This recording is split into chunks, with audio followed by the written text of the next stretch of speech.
we got in our car and we're like, yeah, we're going to take a couple months road trip around the country, do national parks, all that kind of stuff, some great hiking, all that camping. And our first night was in Springdale, and my wife is an open house. Yeah, I know. You told me the word. We'll bleep it out. But you told me what the word was last time. She is crazy about Stacy is my wife's name. Hi, Stacy. Stacy is crazy about open houses. If there is an open house and she's driving by it, or I'm driving by it, it's a stop. Like as soon as I see it, I'm like, ugh. But she's like, honey, can we go in? Like, I mean, wow, that's a nice front yard. And I'm like, we aren't buying a house. I don't know why. Oh, I just want to get some ideas and, whatever. So we go into this open house. It's behind Soul Foods in Springdale, and they're little like townhomes. Yeah. And the only time my wife has really acted, very quick with a big financial decision. Yeah. And she's like, hey, I think we should get this house. And I was like, you kidding me? She's like, no, I think we should make an offer. And so we did. And, as that process was being done, we continued our road trip. Mm-hmm. And it was a little townhome right behind Soul Foods. And at the time, it wasn't how it is today, how Springdale is today. You know? Yeah. I mean, that was 2015. So, I mean, it was getting very popular. But the average price point in Washington County was probably like $260. Yeah, it wasn't bad. $260 or $275. I bet it was the average. I think we bought that townhome for $250. Yeah. So, and it was 1,000 square feet, tiny. But it was great for us. And that was probably the most expensive townhome in all of Washington County at the time. Probably. You know what I mean? And it was 2-bedroom, 2.5 bath.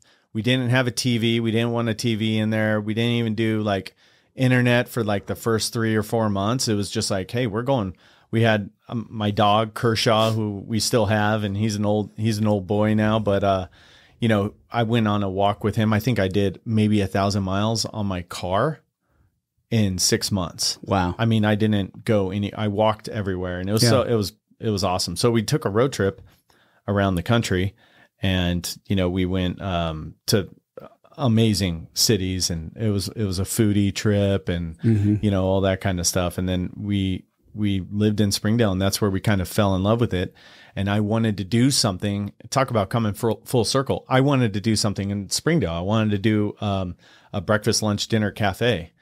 And we had a deal with a person, and it was kind of like a handshake deal. And the day that we went to sign things, she just said, hey, I'm having second thoughts, and I think I'm going to keep it. And I was devastated because I put in so much money already to get it appraised, and all the emotional energy, all that stuff. Yeah. The menu. I mean, just doing a menu. Oh my gosh. It's so time consuming. Yeah. And the recipes and the look and, what we were going for. And I still have the name, and the name will be used in a future location and future concept, because I think it's an awesome name. But so the day she let me know, obviously devastated.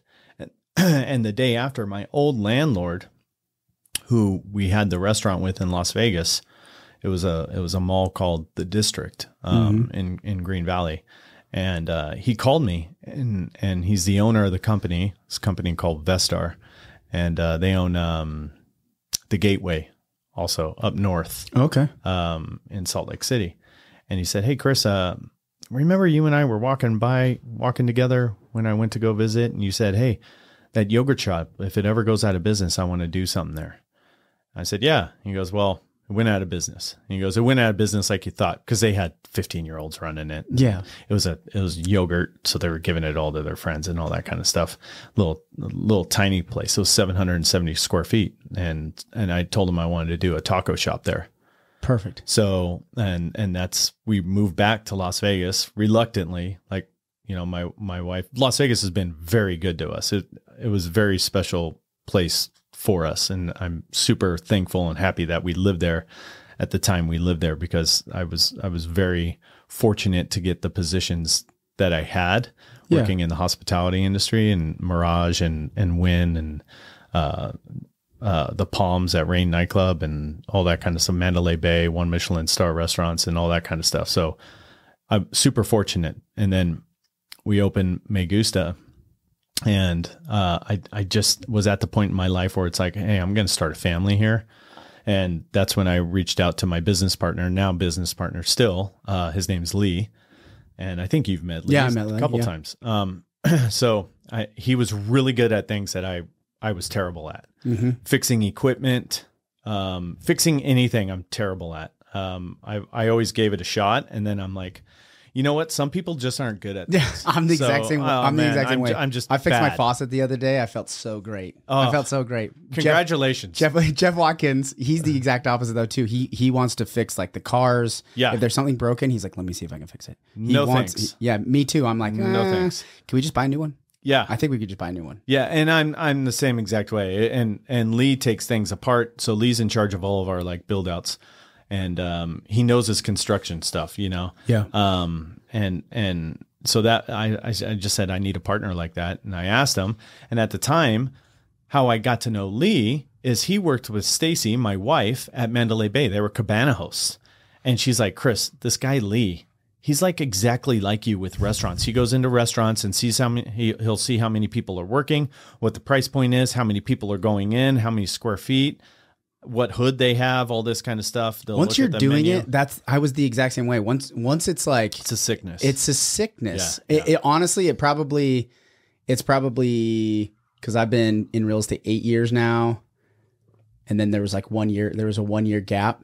So I'm like almost 10 full years out of being in the restaurant. And so I don't do it as much anymore. Yeah. But I couldn't help. Like you'd walk into a restaurant, you'd just be able to see everything from a manager, owner's perspective. Is it clean? Am I being greeted? What's the service like? How's the staff dressed? How's the kitchen look? Yeah.